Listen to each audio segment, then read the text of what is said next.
अगर आप भी लेना चाहते हैं देश दुनिया की तमाम जानकारी तो आज ही सब्सक्राइब करें हमारे चैनल को। साथ ही नीचे दिए बेल आइकन को जरूर दबाएं ताकि हर अपडेट आप तक पहुंच सके। नमस्कार, न्यूज़ नेटवर्क पर आप सभी का स्वागत है। देश में बढ़ते कोरोना संक्रमण के मामलों को देखते हुए और खास तौर पर जांच लेबोरेटरीज पर बढ़ते काम के बोझ को देखते हुए आईसीएमआर ने एक ऐसी टेस्टिंग किट के उपयोग को अपनी मंजूरी प्रदान कर दी है जिसके माध्यम से आप घर पर ही इस बात की जांच कर सकते हैं कि आप कोरोना संक्रमित हैं या नहीं। कैसे करेगी ये टेस्ट किट काम, इसके बारे में आपको विस्तार से बताएंगे। साथ ही बात करेंगे देश में जो ब्लैक फंगस के मामले एकदम से बढ़ते जा रहे हैं। अभी कोरोना गया नहीं कि ये ब्लैक फंगस आ गया और लोगों की चिंता बढ़ा दी है। कई राज्य सरकारों ने इसे महामारी घोषित कर दिया है, कई ने निगरानी समिति बना दी है। सरकार भी इस बात की देखरेख कर रही है कि ब्लैक फंगस के उपयोग में आने वाली दवाओं की कमी ना हो, उनका प्रोडक्शन बढ़ाने के भी आदेश दिए गए हैं। इसके अलावा दिल्ली स्थित एम्स अस्पताल ने आज कुछ गाइडलाइंस जारी की हैं। क्या है वो गाइडलाइंस, आपके लिए जानना बहुत जरूरी है, क्योंकि क्या लक्षण है, अगर हम उनको शुरू में ही पहचान लें, इलाज शुरू करवा दें तो मौत से बचा जा सकता है। इसलिए ये रिपोर्ट आपके लिए देखना बहुत जरूरी है। आज अपन बात करेंगे इस रिपोर्ट में ब्लैक फंगस के लक्षणों की, कैसे उसके रोकथाम हो सकती है और जब इलाज कराएं तो कैसे कराएं, इसके बारे में भी जानकारी देंगे आपको। साथ में बात करेंगे स्वास्थ्य मंत्रालय की उस गाइडलाइन की भी जो कि टीकाकरण को लेकर जारी की गई है कि अब अगर आप कोविड संक्रमित थे, ठीक हो गए हैं, तो 3 महीने बाद ही टीका लगवाना चाहिए। साथ ही केंद्र सरकार के एक उस आदेश के बारे में भी आपको बताएंगे जिसका आपको जानना बहुत जरूरी है, जिसको आपकी जानकारी में जो बात होनी चाहिए वो यह है कि प्लाज्मा थेरेपी उपयोगी नहीं है। केंद्र सरकार ने इस बारे में साफ कर दिया है और बहुत से अस्पताल इस बारे में कहते हैं कि आप प्लाज्मा थेरेपी करा लीजिए, लेकिन क्या ये वाकई कारगर है, इसके बारे में भी जानेंगे। लेकिन सबसे पहले बात करते हैं आईसीएमआर की ओर से जो मंजूरी दी गई है टेस्टिंग किट की, उसकी। कोरोना वायरस की जांच अब घर पर भी की जा सकेगी। भारतीय आयुर्विज्ञान अनुसंधान परिषद यानी आईसीएमआर ने एक किट को मंजूरी दी है। इस किट के जरिए घर में ही नाक से कोरोना जांच के लिए सैंपल लिया जा सकता है। आईसीएमआर ने कोरोना टेस्ट किट को लेकर नई एडवाइजरी भी जारी की है। आईसीएमआर ने कहा है कि होम टेस्टिंग सिर्फ सिम्प्टोमेटिक मरीजों के लिए है। यह उनके लिए भी है जो लोग लैब में कंफर्म केस के सीधे संपर्क में आए हों, यानी आप किसी भी कोरोना पॉजिटिव के संपर्क में आए हों तो घर पर इस टेस्ट किट के जरिए अपनी जांच कर सकते हैं। होम टेस्टिंग के लिए गूगल प्ले स्टोर और एप्पल स्टोर से मोबाइल ऐप डाउनलोड करना होगा। मोबाइल ऐप के जरिए पॉजिटिव और नेगेटिव रिपोर्ट मिलेगी। हम आपको बता दें कि जो लोग होम टेस्टिंग करेंगे उन्हें टेस्ट स्ट्रिप की पिक्चर खींचनी होगी और उसी फ़ोन से तस्वीर लेनी होगी जिस पर मोबाइल ऐप डाउनलोड होगा। मोबाइल फ़ोन का डेटा सीधे आईसीएमआर के टेस्टिंग पोर्टल पर स्टोर हो जाएगा, लेकिन मरीज की गोपनीयता बरकरार रहेगी। इस टेस्ट के जरिए जिनकी पॉजिटिव रिपोर्ट आएगी उन्हें पॉजिटिव माना जाएगा और उन्हें किसी दूसरे टेस्ट की ज़रूरत नहीं पड़ेगी। जो लोग इस टेस्ट किट की जांच में पॉजिटिव होंगे उन्हें होम आइसोलेशन को लेकर आईसीएमआर और स्वास्थ्य मंत्रालय के दिशा निर्देशों को मानना होगा। लक्षण वाले जिन मरीजों का रिजल्ट नेगेटिव आएगा उनको आरटीपीसीआर करवाना होगा। होम आइसोलेशन टेस्टिंग किट के लिए माई लैब डिस्कवरी सॉल्यूशन लिमिटेड को अधिकृत किया गया है। यह पुणे की कंपनी है। इस किट का नाम कोविसेल्फ है। आइए देखते हैं इस किट के बारे में और जानकारी। तो माई लैब ने ये जो सेल्फ टेस्ट या होम बेस्ड टेस्ट जो लॉन्च किया है, इसका नाम है कोविसेल्फ और एक रैपिड एंटीजन टेस्ट है जिसे काफ़ी आसान तरीके से आप घर पे इस्तेमाल कर सकते हैं। जो नॉर्मल एंटीजन टेस्ट होती है वो लैब यूज़ के लिए होती है।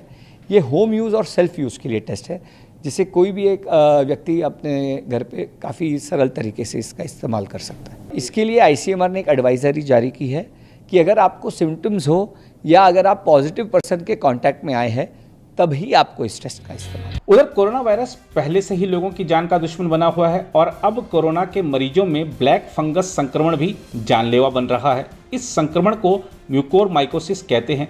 यह संक्रमण इतना खतरनाक है कि नाक, आंख और कभी कभी दिमाग में भी फैल जाता है। देश भर में इसके कई मामले सामने आए हैं जिसमें मरीज की जान बचाने और संक्रमण को फैलने से रोकने के लिए आंखें तक निकालनी पड़ रही हैं। डॉक्टरों का कहना है कि ये संक्रमण कोरोना वायरस से ठीक हो रहे या ठीक हो चुके मरीजों को अपनी चपेट में ले रहा है। ऐसे में इस घातक बीमारी के बढ़ते प्रकोप को देखते हुए दिल्ली स्थित एम्स ने कुछ गाइडलाइंस जारी की हैं जो ब्लैक फंगस का पता लगाने और उसके इलाज के दौरान मदद कर सकती है। आइए देखते हैं क्या हैं एम्स की गाइडलाइंस। सबसे पहले जानते हैं कि ब्लैक फंगस का सर्वाधिक खतरा किसको है। जिन मरीजों को डायबिटीज की बीमारी है, डायबिटीज होने के बाद स्टेरॉइड या टोसिलीजुमाब दवाइयों का सेवन किया है, उन पर इसका खतरा है। कैंसर का इलाज करा रहे मरीज या किसी पुरानी बीमारी से पीड़ित मरीजों में ब्लैक फंगस का अधिक रिस्क है। जो मरीज स्टेरॉइड को अधिक मात्रा में ले रहे हैं उन्हें भी खतरा है।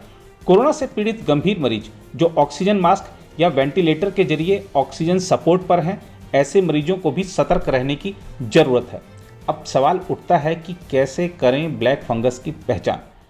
नाक से खून बहना, पपड़ी जमना या काला सा कुछ निकलना, नाक का बंद होना, सिर और आंख में दर्द, आंखों के पास सूजन, धुंधला दिखना, आंखों का लाल होना, कम दिखाई देना, आंखों को खोलने और बंद करने में दिक्कत होना।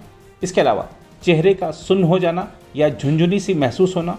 इसके अलावा मुंह को खोलने में या कुछ भी चबाने में दिक्कत होना। ऐसे लक्षणों का पता लगाने के लिए हर रोज खुद को अच्छी रोशनी में चेक करें ताकि चेहरे पर कोई असर हो तो दिख सके। इसके अलावा दांतों का गिरना या मुंह के अंदर या आसपास सूजन होना। इसके अलावा एक और ज़रूरी सवाल है कि कैसे करें ब्लैक फंगस के लक्षण वाले मरीजों की देखभाल। तो उसका उत्तर है डॉक्टर की सलाह पर ही इलाज करें। किसी ENT डॉक्टर से तुरंत संपर्क करें। आँखों के एक्सपर्ट से संपर्क करें या किसी ऐसे डॉक्टर के संपर्क में जाएं जो ऐसे ही किसी मरीज का इलाज कर रहा हो। डॉक्टर के ट्रीटमेंट को रोज़ाना फॉलो करें। अगर मरीज को डायबिटीज़ है तो उसके ब्लड शुगर लेवल की जांच करते रहें। कोई अन्य बीमारी हो तो उसकी दवाई लेते रहें और मॉनिटरिंग करते रहें। खुद ही स्टेरॉइड या किसी अन्य दवाई का सेवन ना करें। डॉक्टर की ज़रूरी सलाह पर MRI और CT स्कैन करवाएं। इसके अलावा नाक और आँख की जांच कराना भी जरूरी है। इसके अलावा केंद्रीय स्वास्थ्य मंत्रालय यह कह ही चुका है कि जो लोग कोविड-19 से संक्रमित हो चुके हैं अथवा टीके की पहली खुराक के बाद संक्रमित हुए हैं, उन्हें संक्रमण से पूरी तरह उबरने के 3 महीने के बाद ही टीकाकरण कराना चाहिए। मंत्रालय ने यह भी कहा है कि कोविड-19 टीकाकरण स्तनपान कराने वाली महिलाओं के लिए भी है और कोई भी व्यक्ति संक्रमित होने के बाद RT-PCR जांच में नेगेटिव आने पर अथवा कोरोना वायरस निरोधक टीका लेने के 14 दिन बाद रक्तदान कर सकता है। एक सरकारी बयान में कहा गया है कि कोविड-19 टीकाकरण पर राष्ट्रीय विशेषज्ञ समूह की ताज़ा सिफारिशों के बाद मंत्रालय ने यह निर्णय किया है कि इस बारे में राज्यों तथा केंद्र शासित प्रदेशों को भी सूचित कर दिया गया है। मंत्रालय ने कहा कि ये सिफारिशें कोविड-19 महामारी की उभरती स्थिति और उभरते वैश्विक वैज्ञानिक साक्ष्य और अनुभव पर आधारित हैं। बयान के अनुसार SARS-CoV-2 बीमारी से ठीक होने के बाद 3 महीने तक के लिए कोविड-19 रोधी टीकाकरण टाला जा सकता है। कोविड-19 के ऐसे मरीज जिन्हें SARS-2 निरोधक मोनोक्लोनल एंटीबॉडीज अथवा कन्वेलसेंट प्लाज्मा दिया गया हो, उन्हें अस्पताल से छुट्टी दिए जाने के 3 महीने तक टीकाकरण टाल दिया जाना चाहिए। स्वास्थ्य मंत्रालय ने बयान जारी कर कहा कि व्यक्तिगत मामलों में जिन लोगों को टीके की पहली खुराक मिल चुकी है और वह दूसरी खुराक लेने से पहले कोविड संक्रमित हो जाते हैं तो क्लिनिकली संक्रमण मुक्त होने के 3 महीने तक दूसरी खुराक टाल देनी चाहिए। मंत्रालय ने कहा कि किसी भी अन्य बीमारी के कारण अस्पताल में भर्ती होने वाले अथवा ICU में भर्ती होने वालों को कोरोना वायरस संक्रमण निरोधक टीका लेने के लिए 4 से 8 हफ्ते का इंतजार करना चाहिए।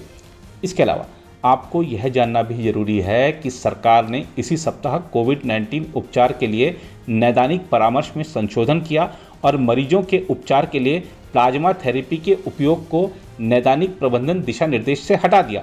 सरकार ने पाया कि कोविड-19 मरीजों के उपचार में प्लाज्मा थेरेपी गंभीर बीमारी को दूर करने और मौत के मामलों को कम करने में फायदेमंद साबित नहीं हुई। कोविड-19 के लिए गठित राष्ट्रीय कार्यबल की पिछले सप्ताह हुई बैठक के दौरान सभी सदस्य प्लाज्मा थेरेपी को नैदानिक प्रबंधन दिशा निर्देश से हटाने पर सहमत हुए थे, जिसके बाद सरकार का यह निर्णय सामने आया है। प्लाज्मा थेरेपी को कोविड-19 मरीजों के उपचार में प्रभावी नहीं पाया गया है। ICMR के एक अधिकारी ने कहा कि कार्यबल ने वयस्क कोविड-19 मरीजों के लिए उपचार संबंधी नैदानिक परामर्श में संशोधन करते हुए प्लाज्मा थेरेपी को हटा दिया। उल्लेखनीय है कि कुछ चिकित्सा विशेषज्ञों और वैज्ञानिकों ने प्रधान वैज्ञानिक सलाहकार के विजय राघवन को देश में कोविड-19 उपचार के लिए प्लाज्मा थेरेपी के उपयोग को तर्कहीन और गैर वैज्ञानिक उपयोग करार देते हुए आगाह किया था।